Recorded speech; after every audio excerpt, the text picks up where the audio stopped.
Estamos uma série de estudos sobre a oração, pontuando alguns aspectos que nos são apresentados pelas Escrituras a respeito da prática da oração. Nós já vimos a relação que a oração tem com o ser de Deus, especificamente falando das pessoas da Trindade. Falamos a respeito da relação da oração com quem Deus, o Pai, é, principalmente o papel que Ele exerce na obra da redenção e que implicação isso tem para a nossa oração. Por isso que Jesus nos ensina a orarmos nos dirigindo a Deus, o Pai. Vimos porque a oração deve ser dirigida ao Pai, ainda que falamos do Filho e do Espírito Santo. Nossa oração é dirigida diretamente ao Pai, é a Ele que nos referimos na oração. Vimos também porque a oração que é dirigida ao Pai é feita em nome do Filho, porque que nós só podemos orar em nome de Jesus e o que isso significa. Vimos também como que somos ajudados pelo Espírito Santo, como aquele que intercede por nós, como aquele que nos encoraja, nos qualifica, que nos ajuda a orar. Vimos também a relação que a oração tem com alguns atributos de Deus, como a sua onipresença, como a sua transcendência, como sendo um espírito perfeito e transcendente. Nossa oração deve refletir isso. Este Deus com quem nós falamos, a quem nos referimos, que não podemos ver, mas que é real, com quem temos uma relação real, e que isso passa pelo entendimento de como Deus, um espírito perfeito, transcendente, se relaciona conosco na nossa oração, principalmente na nossa oração. Vimos também a relação que a oração tem com o atributo da onipotência de Deus, com o poder de Deus, porque Deus que tem todo o poder, como que as nossas orações são respondidas baseada na soberania de Deus, nos decretos de Deus, como que este Deus soberano que decretou tudo responde à nossa oração, como a oração está dentro dos decretos de Deus. Já vimos isso. E como também a oração se relaciona com a onisciência de Deus. Se Deus sabe de tudo, se Deus entende de todas as coisas, para que nós vamos orar, para que nós vamos falar de coisas que Deus já sabe? Por que falar com Deus de coisas que Ele já sabe? Qual o sentido disso? Também já falamos sobre isso. Nós estamos na parte final de nosso estudo, que é a relação que a oração tem com a vida moral do crente. Já vimos então a relação da oração com a motivação, qual deve ser a motivação, por que nós oramos, o que nós procuramos na oração, o que nós ansiamos e desejamos na oração. Vimos também a relação que a oração tem com a obediência do crente, como que a desobediência, a transgressão da lei de Deus traz prejuízos, traz malefícios para a nossa oração, o que significa orações impedidas por causa da desobediência. E hoje nós vamos ver a relação que a oração tem com a perseverança do crente, com a persistência. Por que nós devemos persistir, por que nós devemos perseverar na oração, principalmente tratando de assuntos repetidos. Por que orar por um mesmo assunto?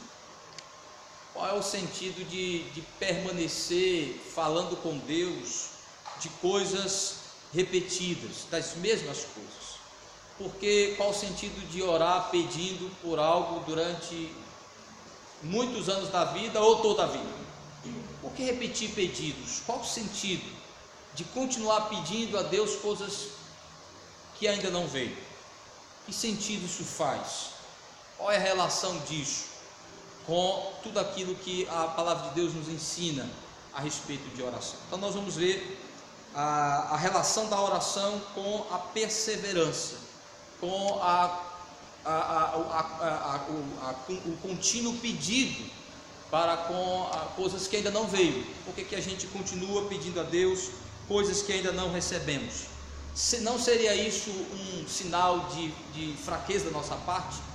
Alguns acreditam que orar por um mesmo pedido, orar por um mesmo assunto, é ou falta de fé, ou uma fé estranha ou diferente daquela ensinada pelas Escrituras. Alguns vão dizer que é característica de presbiteriano orar repetindo as orações, porque a gente não acredita, como acreditam alguns outros, que a oração tem um poder determinador de acontecer as coisas. Alguns acham que a gente só deve apenas orar uma vez, crer, determinar aquilo e esperar, e nunca mais falar daquilo. Alguns até dizem que se eu volto a falar com Deus de algo que eu já disse, é uma desconfiança, ou uma falta de fé, ou prova de que eu sou presbiteriano, frio, não acredito no poder da oração. Mas será que é isso mesmo que a Bíblia diz? Será que perseverar em oração por um assunto é prova de falta de fé ou da existência dela? Não seria exatamente o contrário? Você perseverar pedindo a Deus por algo que ainda não veio, mas continuar acreditando que se Deus assim o quiser, Ele o mandará, Ele enviará. Continuar pedindo a Deus por coisas corriqueiras e circunstanciais e que fazem parte da rotina da vida. Será isso um sinal de falta ou de presença da fé? Nós vamos ver então, baseado nesse texto que nós vamos ler nesta noite, e alguns outros que iremos citar das Escrituras, que a perseverança da oração, ela tem a ver exatamente com a natureza da fé e com quem Deus é. A ser perseverante na oração tem a ver com a natureza da fé e com quem Deus é. Vamos ver exatamente isso, baseado em Lucas 18, de 1 a 8, é um texto conhecido sobre oração, que nós queremos extrair o ensinamento que ele tem a respeito da perseverança na oração. Eu vou ler, os irmãos acompanham o que diz assim a Escritura. Disse-lhe Jesus uma parábola sobre o dever de orar sempre e nunca esmorecer. Havia em certa cidade um juiz que não temia Deus, nem respeitava homem algum. Havia também naquela mesma cidade uma viúva que vinha ter com ele, dizendo: julga a minha causa contra o meu adversário. Ele por algum tempo não quis atender, mas depois disse consigo: bem que eu não temo a Deus, nem respeito a homem algum. Todavia, como esta viúva me importuna, julgarei a sua causa, para não suceder que por fim venha a molestar-me. Então disse o Senhor: considerai no que diz este juiz iníquo. Não fará Deus justiça os seus escolhidos, que a Ele clamam dia e noite, embora pareça demorado em defendê-los? Digo-vos que depressa lhes fará justiça. Contudo, quando vier o Filho do Homem, achará porventura fé na terra? Ela também leu um texto paralelo a esse, que é Lucas 11, que nos traz uma outra parábola, uma outra história, que também aborda de alguma forma este assunto. Lucas 11, a partir do 5, a partir do versículo 5 até o versículo 13. Disse-lhes ainda Jesus: qual dentre vós, tendo um amigo, e este for procurá-lo à noite, e lhe disser: amigo, empresta-me 3 pães, pois o meu amigo, chegando de viagem, procurou-me e eu nada tenho que lhe oferecer? E o outro lhe responda lá de dentro, dizendo: não me importunes, a porta já está fechada, e os meus filhos comigo também já estão deitados. Não posso levantar-me para te dar. Digo-vos que, se não se levantar para dar-lhes por ser seu amigo, todavia o fará por causa da importunação, e lhe dará tudo o que tiver necessidade. Por isso vos digo: pedir e dar-se-vos-á, Buscai e achareis, batei e abri-se-vos-á, pois todo o que pede recebe, que busca encontra, e a quem bate abrir-se-lhe-á. Qual entre vós é o pai que, se o filho lhe pedir pão, lhe dará uma pedra? Ou se lhe pedir um peixe, lhe dará lugar de peixe uma cobra? Ou se lhe pedir um ovo, lhe dará um escorpião? Ora, se vós, que sois maus, sabeis dar boas dádivas aos vossos filhos, quanto mais o Pai Celeste vos dará o Espírito Celestial, dará o Espírito Santo àqueles que lhe pedirem.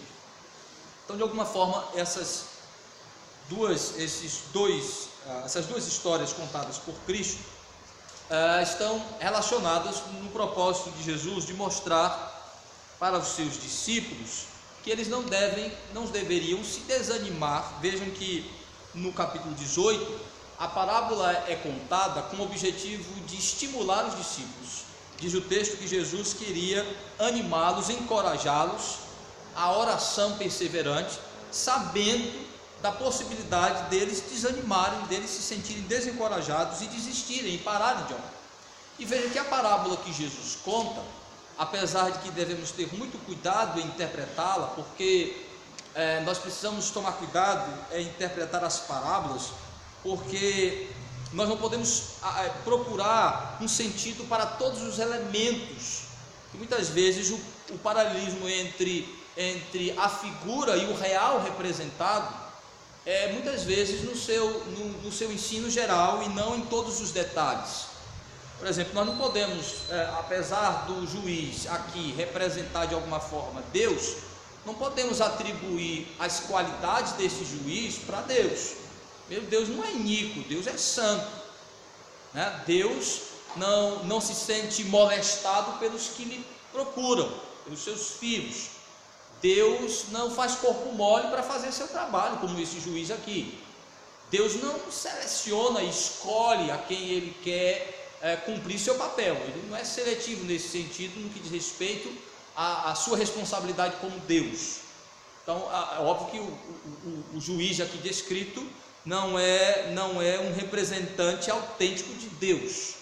Não podemos fazer isso, certo? Então, mas Jesus apresenta o juiz tendo uma relação com Deus pela posição que ele exerce, pela autoridade que ele tem, pela função que ele exerce. Então aqui ele é apresentado como um representante de Deus. Ele é aqui uma figura que está representando Deus no propósito de Jesus de ensinar como Deus nos trata em relação à oração.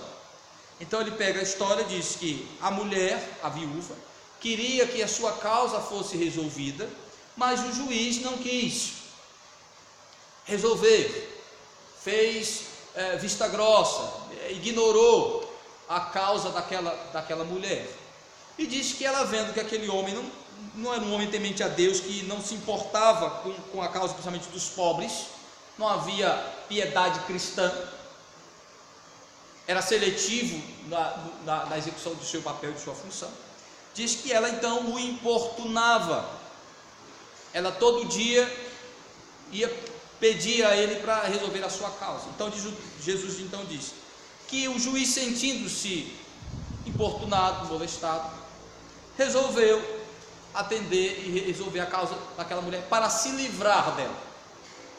Jesus então vai dizer que nós devemos ser perseverantes. Qual é a aplicação de Cristo? É que nós devemos insistir na nossa busca a Deus, não como aquele homem iníquo, mas como um Deus que é bondoso, gracioso, misericordioso, um justo juiz, que se importa conosco, com a nossa causa, e que é justo no seu julgar. Então ele vai estimular os seus discípulos dizendo que Deus, na posição de autêntico juiz, não se sente molestado por nós, nem importunado, mas ele vai mostrar o seguinte: se este homem que não teme a Deus, que é mau e perverso, a mulher consegue movê-lo a uma ação em favor dela, mesmo não querendo ele, mesmo pela motivação de se livrar, ele disse: muito mais Deus se importará, agirá em nosso favor por se importar e não por se importunar, por se importar, por ser bom e não mal, por ser justo e não injusto, sendo exatamente o contrário, tendo Deus as qualidades que este homem não tem. Ele diz então, se a mulher se sentiu encorajada em insistir, tentando de alguma forma, até por uma molestação, conseguir alguma coisa, ele disse, muito mais devemos nós perseverar sabendo quem é Deus. Alguém, um ser que é contrário àquele homem, que é bom, que é o justo juiz, que se importa, que não se sente importunado com a nossa perseverança. Então Jesus não está nos ensinando a sermos importunadores de Deus, nem molestadores de Deus, nem provocadores de Deus, nem desafiadores de Deus, mas de buscadores persistentes e perseverantes de um Deus bom, de um juiz justo, de um Deus que é Pai amoroso para conosco, que nos dá aquilo que é bom. Então Jesus está exatamente nessas duas parábolas ensinando o contrário do que dizem alguns, que insistir na oração é molestar Deus ou atestar incredulidade. Não, Jesus está dizendo que nós devemos permanecer buscando a Deus, ainda que Ele não nos responda imediatamente, ainda que Ele demore, que não saibamos de fato, de verdade, o que Ele fará com o nosso pedido.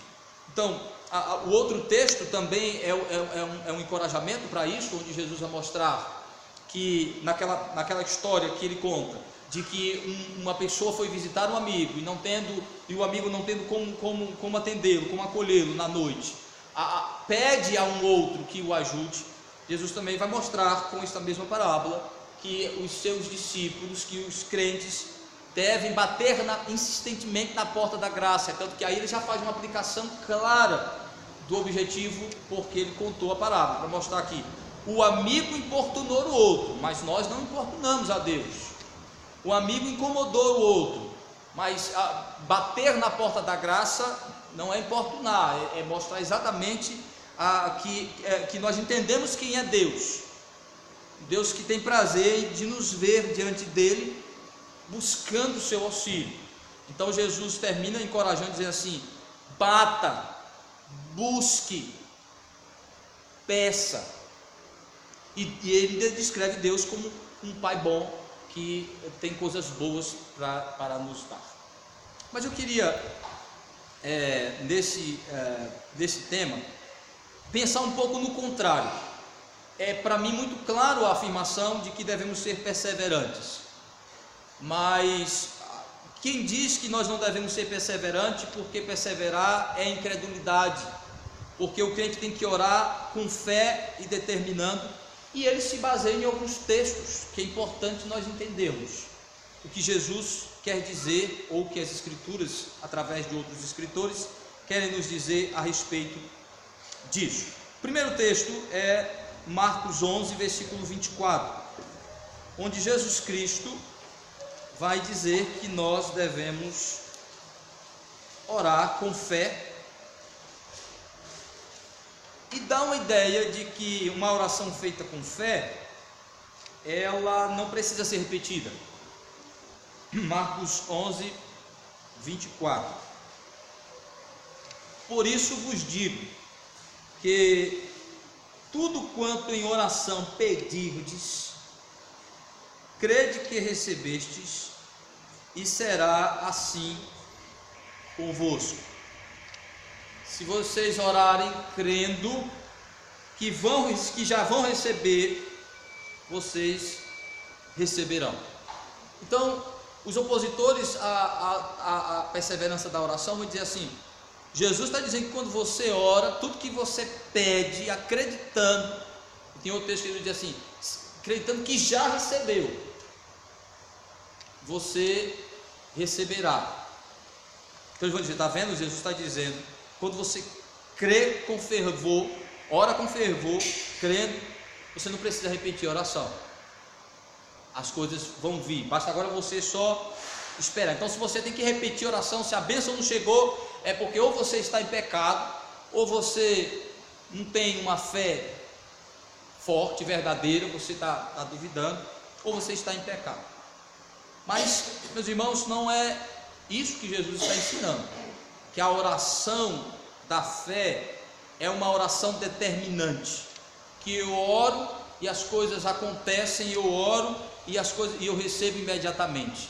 O propósito de Jesus no texto é mostrar exatamente para os discípulos que não há nenhum assunto que não possamos tratar. Primeiro, quando ele diz que tudo que nós pedimos, esse tudo se refere a qualquer tipo de assunto legítimo e que seja conveniente, de que Deus se importa com qualquer área de nossas necessidades.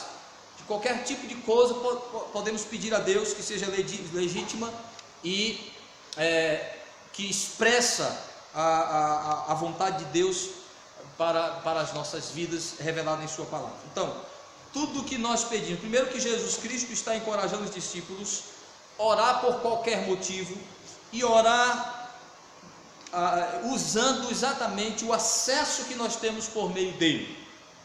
Tudo que nós pedimos, por isso vos digo que tudo quanto em oração pedirdes, crede que recebestes, e será assim convosco. Primeiro, Jesus está encorajando os seus discípulos que devem orar por qualquer assunto, e que eles devem acreditar, confiar que Deus pode dar qualquer coisa para nós, que ele não deve duvidar nunca das promessas do Senhor e da vontade de Deus.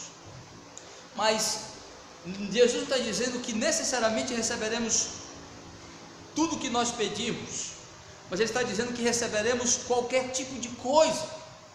Por que não é tudo, não é todo o pedido? Porque quando você vai ver o continuar da revelação, você vai confrontar esse texto com outros textos, a palavra de Deus vai dizer que o que determina a resposta, o que determina Deus me dar uma coisa, não é a minha crença, mas é o plano de Deus, é o propósito de Deus. Como nós já vimos aqui, o que determina a resposta da oração não é a fé, mas é a providência de Deus.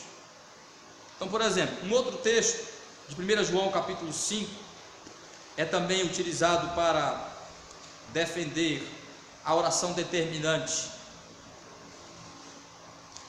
em contraste à oração perseverante. 1 João capítulo 5, 14, 15.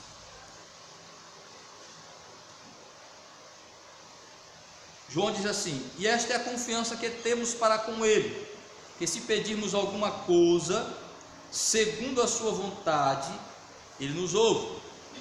E se sabemos que ele nos ouve quanto ao que lhe pedimos, estamos certos de que obtemos os pedidos que lhe temos feito. Geralmente o versículo 15 é usado para dizer que se nós acreditamos em Deus em relação àquilo que pedimos, já vamos receber. Mas veja que João teve cuidado de dizer que a resposta está atrelada ao querer de Deus. O que João está dizendo é que nunca devemos duvidar que Deus pode nos dar, e que ele, assim querendo, ele nos dará. A fé aí não é a fé que eu vou receber, a fé é em Deus que pode dar. Qual é a natureza da fé? Qual é o elemento da fé aí? O elemento da fé não é ter certeza que eu vou receber, é ter certeza que Deus dá. Esse aqui é o ponto. Pois você vê Tiago dizendo que alguns pedidos nossos são frustrados. E ele não está falando que o problema é falta de fé, o problema é a motivação do coração. E nós vamos ver muitos pedidos sinceros nas Escrituras sendo frustrados. Nós já vimos isso aqui. Pedidos sinceros não sendo atendidos. Pedidos de homens de fé, pedidos de homens tementes a Deus, mas que eles não receberam conforme o que pediram. Então, Jesus não está ensinando que a oração determina a resposta de Deus, mas que ao orar eu não posso expressar dúvida nenhuma quanto ao poder e à bondade de Deus. Aí é o ponto. Este é o ponto de João, este é o ponto de Jesus Cristo, que eu não posso orar duvidando do poder, da bondade e do querer de Deus. Então, quando você vai para a oração de Jesus, modelo para nós, Jesus Cristo está nos ensinando a pedir por coisas que tem a ver com a rotina da vida, repetir pedidos, expressar total confiança e fé em Deus, mas a total humildade da dependência do querer de Deus. Jesus ensinou a nós crermos e expressarmos a dependência de Deus, dizendo: se Deus quiser, que se faça a tua vontade. Então, é a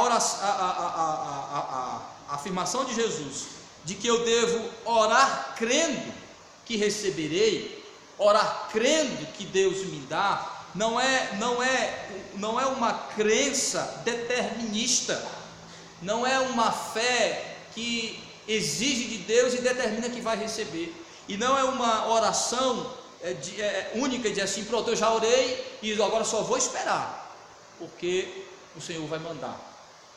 Não.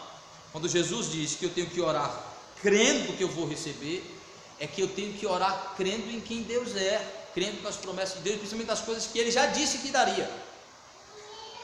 Por exemplo, eu não sei se Deus vai me dar algumas coisas em relação à minha vida que eu desconheço do propósito de Deus para ela, mas assuntos gerais da minha vida que Deus já trata na sua palavra, que Ele diz que me dá. Por exemplo, a Bíblia diz que Deus não desampara seus filhos e que provê diuturnamente o sustento necessário para eles. Então, quando eu oro, por exemplo, pedindo a Deus uma fonte de sustento, pedindo a Deus o pão para meu sustento, eu oro tendo a certeza que vai vir o pão, porque a não ser que Deus queira que eu morra de fome, mas eu tenho certeza que, querendo me manter a vida, Deus vai me dar o pão. Pode demorar e pode vir pelas vias e pelos meios que eu não espero, mas Jesus ensinou a orar todo dia pelo pão.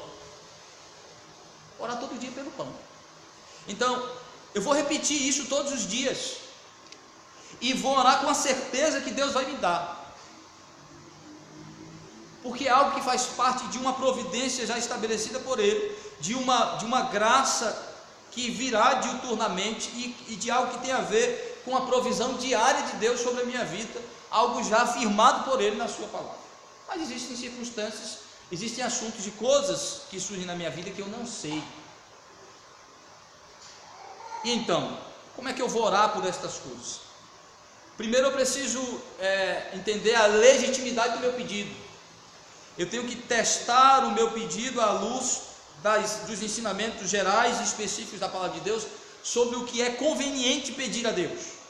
Um dia uma jovem me disse que estava orando por um namorado, pedindo a Deus que desse que Deus resolvesse uma situação que impedia ela estar junto com o seu namorado. Eu disse: o que era? Ela disse: ele tem namorada, e eu estou orando para ele terminar, para ele ficar comigo.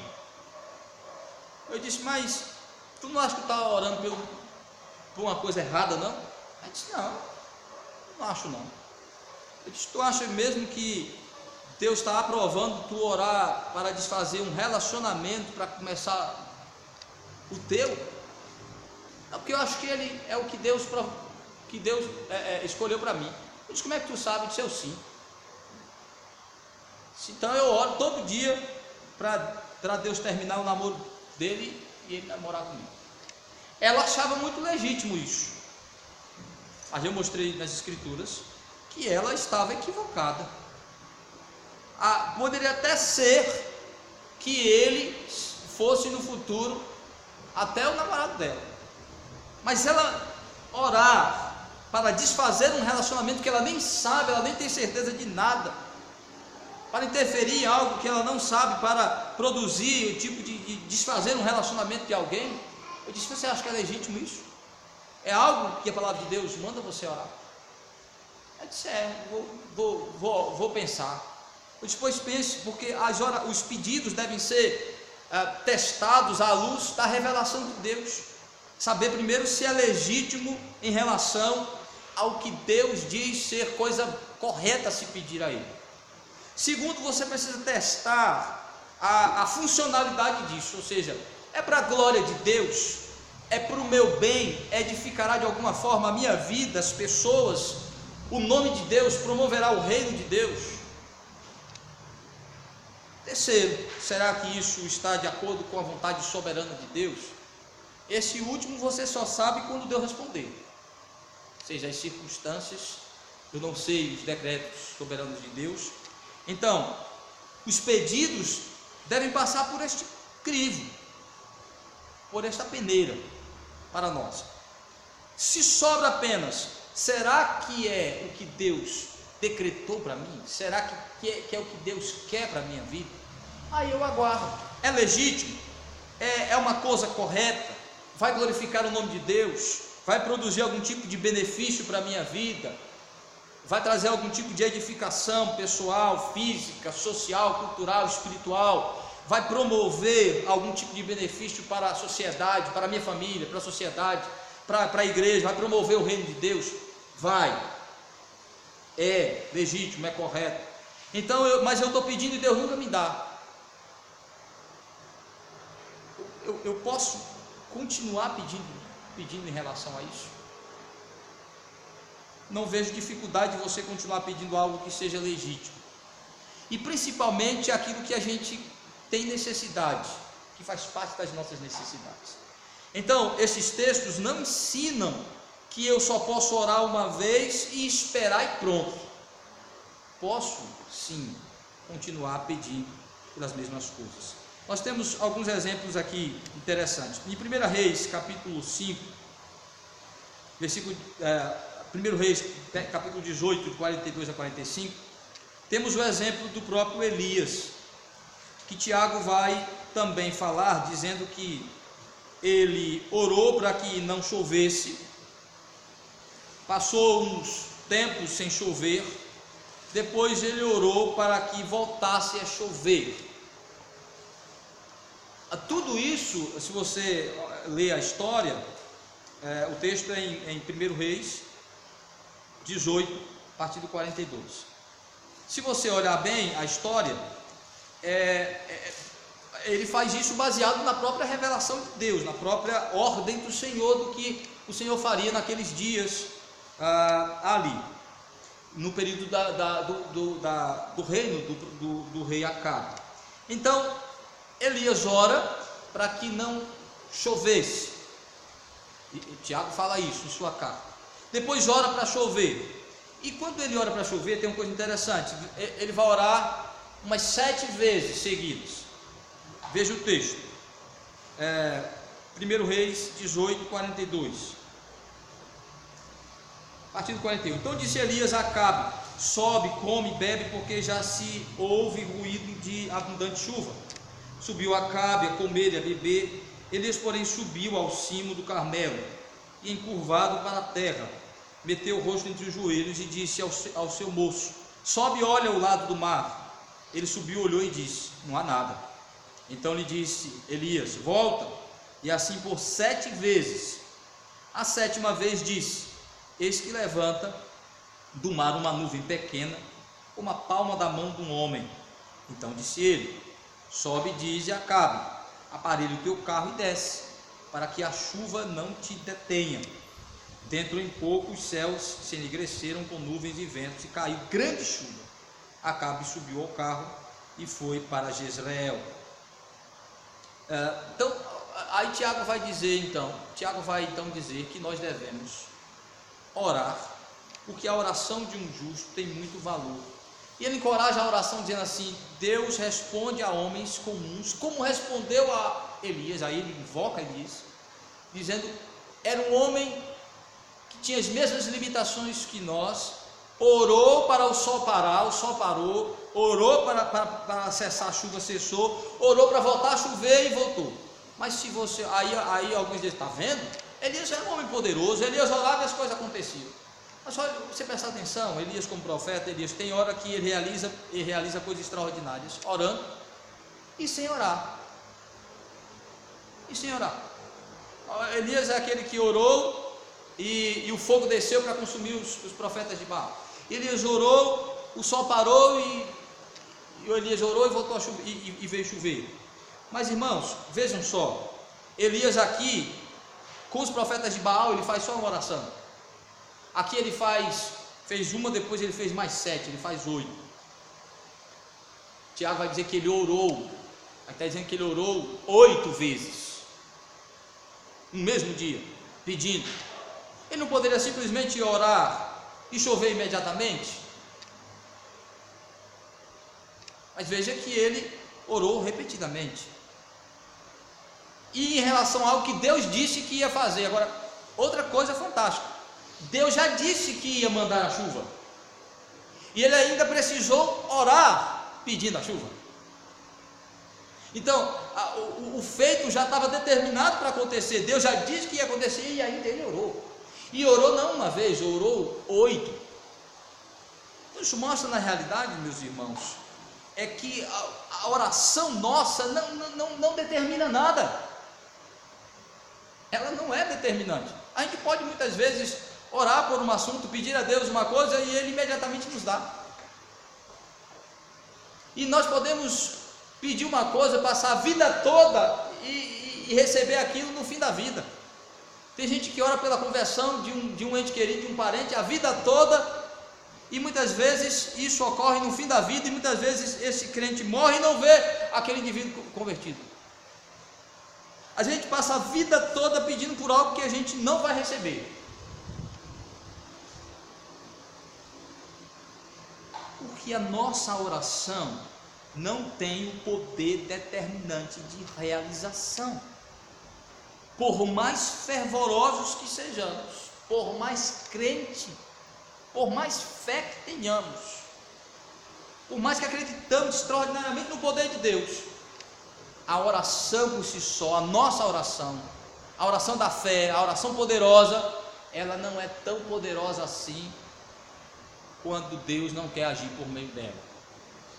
Enquanto Deus não age por meio dela, enquanto ela não está em total consonância com o agir de Deus e o tempo do agir de Deus e o modo do agir de Deus, que responde às nossas orações segundo o seu querer. Então a oração não tem poder determinante, por isso que a oração tem que ser perseverante. Eu posso orar e ser respondido agora, posso orar e ser respondido aqui 300 anos. E tem necessidades das quais eu tenho que pedir a Deus, pelas quais eu tenho que pedir a Deus todos os dias até o fim da vida. Até o fim da vida.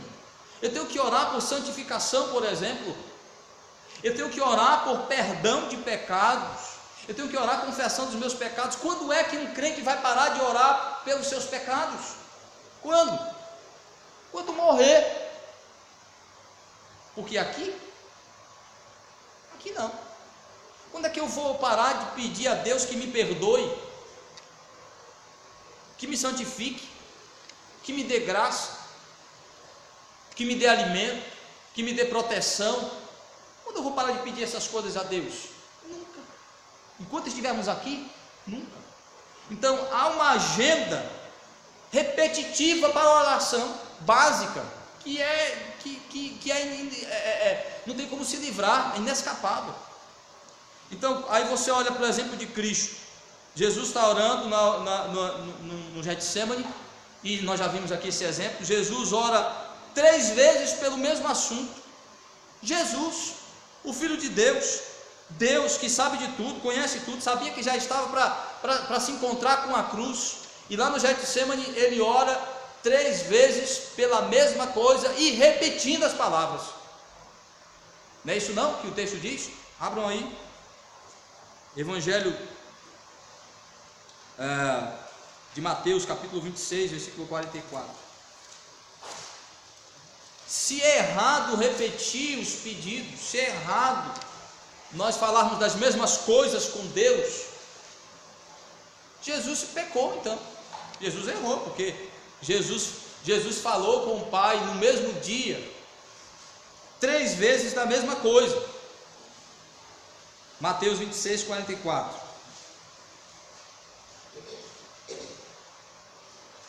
deixando novamente, foi orar pela terceira vez, fazendo o quê?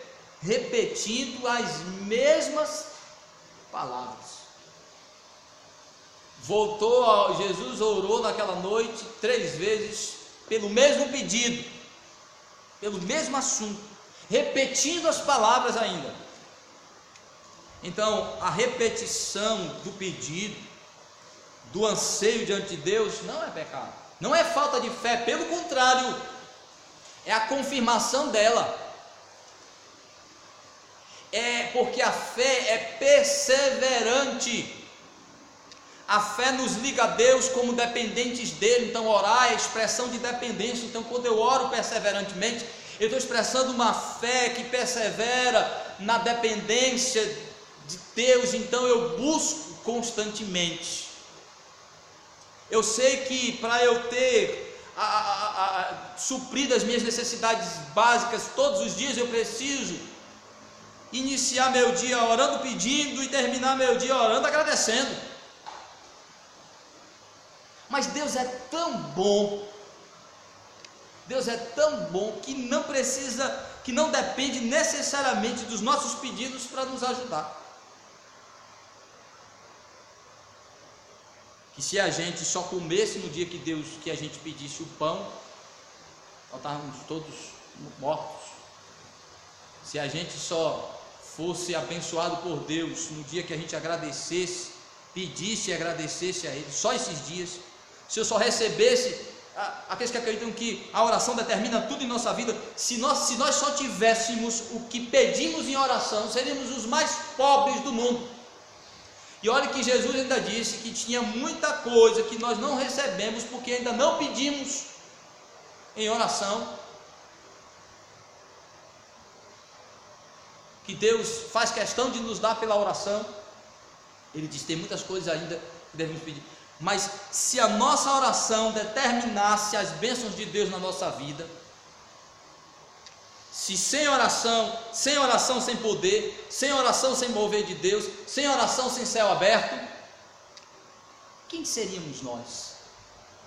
Estou falando de crentes piedosos que oram, estou falando de crente que ora.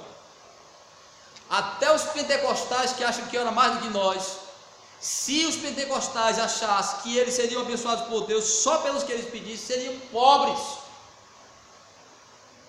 que acreditam que o que eles têm é porque pediram a Deus. Isso não é verdade. A Bíblia diz que Ele nos dá muito mais do que pedimos e pensamos, muito mais. Então a oração, aí é que está o ponto. Alguns acham então que se a oração não tem um poder determinante de receber, então eu não preciso orar. Por que eu vou orar? É exatamente, oração é a expressão da fé dependente.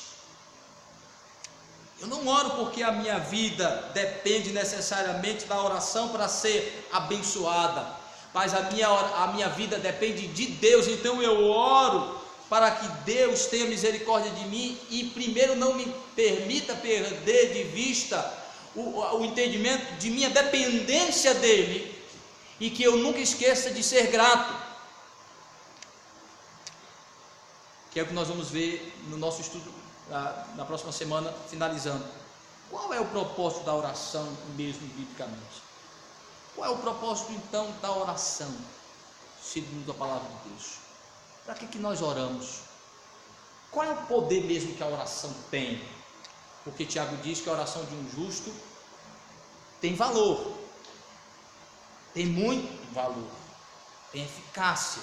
Mas qual? Não de determinar, não de ter um poder determinador e por isso eu não posso orar mais. É exatamente o contrário. A perseverança, é por isso que muitas vezes Deus não nos dá ou nos estimula a pedir coisas a vida toda que não vamos receber, para que através desse estímulo vivamos sempre sob a dependência, para que sempre tenhamos a gratidão e a humildade de entender que Deus nos dá aquilo que Ele entende ser bom para nós. Quando a Bíblia diz que Deus tem coisas boas para nos dar como um pai, não é como um pai humano, que é manipulável.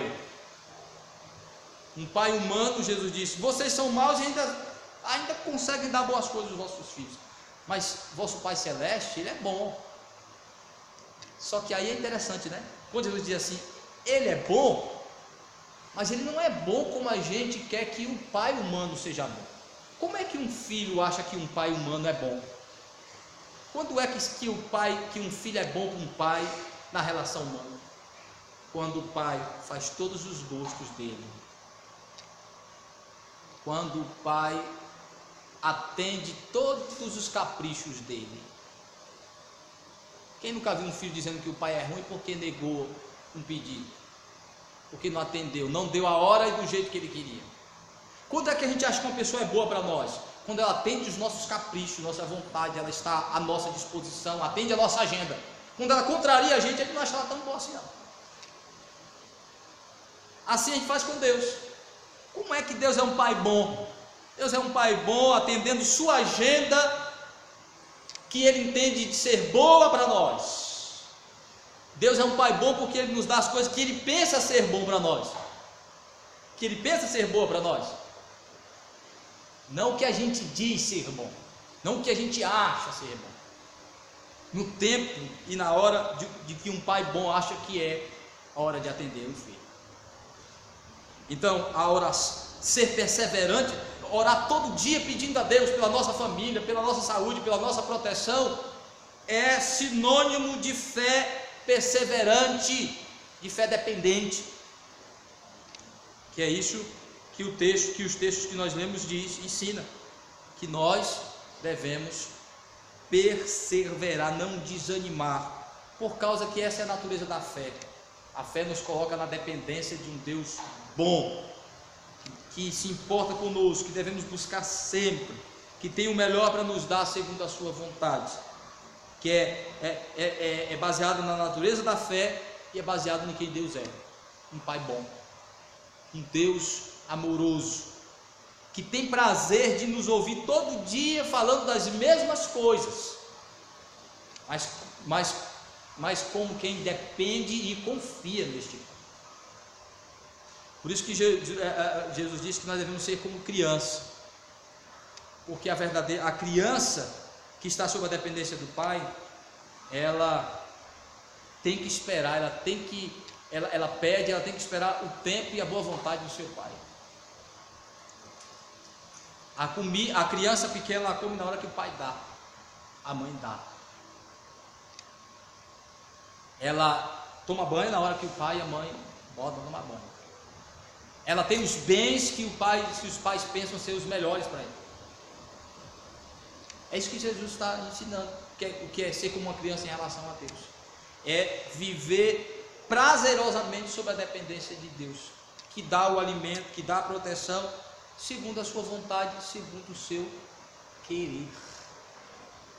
E que nós insistentemente buscamos a Ele, não querendo incomodá-lo, não porque Deus se incomoda, mas porque Ele tem prazer de nos ver perseverando na busca da sua bondade e da sua misericórdia.